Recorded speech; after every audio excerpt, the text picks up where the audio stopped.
Imagine walking into an online store where almost everything costs less than a cup of coffee. A smartwatch for $8, running shoes for $12, wireless earbuds for just $5. At first glance, it looks too good to be true. Yet millions of people around the world are buying from Temu every single day. But here's the strange part.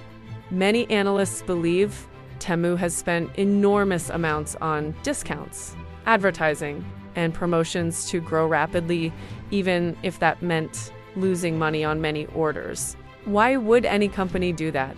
Is Temu playing a dangerous game? Or is it following a strategy that could change online shopping forever? This is the incredible rise of Temu, the company that came out of nowhere in September 2022. A new shopping app quietly launched in the United States. Its name was Temu. Few people had heard of it, but within months, it was everywhere. Goes every YouTube video, every Facebook feed, every Instagram story. Temu seemed impossible to ignore. The company reportedly spent heavily on advertising, becoming one of the biggest online advertisers in the US during its rapid expansion. Millions downloaded the app. Soon, Temu climbed to the top of app download charts. People began asking one question: where did this company come from?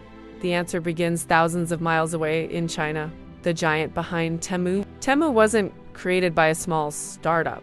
It was launched by PDD Holdings, a company already known for building one of China's largest e-commerce platforms. Unlike many online stores, PDD had spent years connecting manufacturers directly with consumers, instead of relying on several middlemen.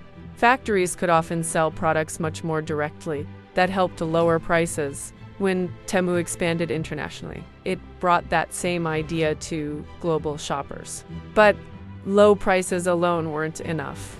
Temu wanted something much bigger. World domination, the billion-dollar gamble.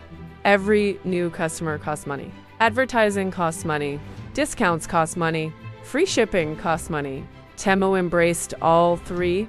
The company flooded the internet with promotions. Some shoppers even received coupons worth more than the value of their first purchase. From a traditional business perspective, it didn't seem to make sense.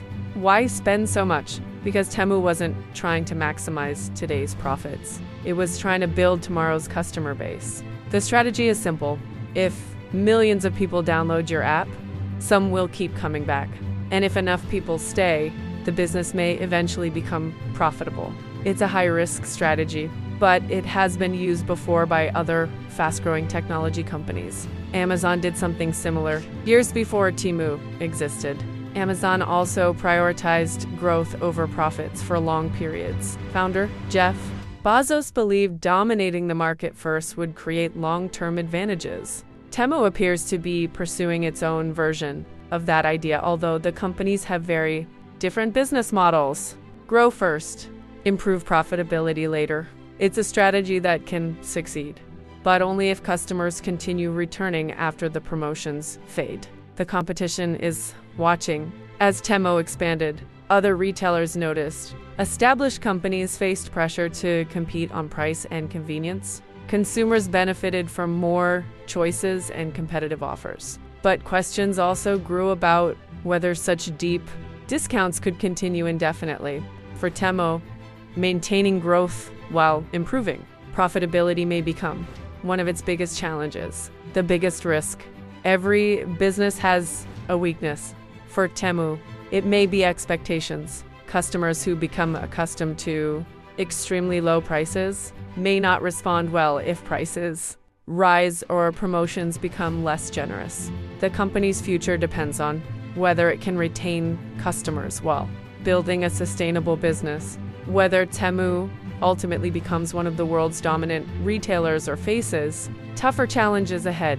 Its rise has already changed the e-commerce industry. It proved that a new company could enter a crowded market, capture global attention, and force established competitors to respond. The next chapter of Temu's story is still being written, and the business world will be watching closely. If you enjoyed this story, subscribe to Business Chronicles, because behind every billion-dollar company, there's a story you've probably never heard. See you in the next episode.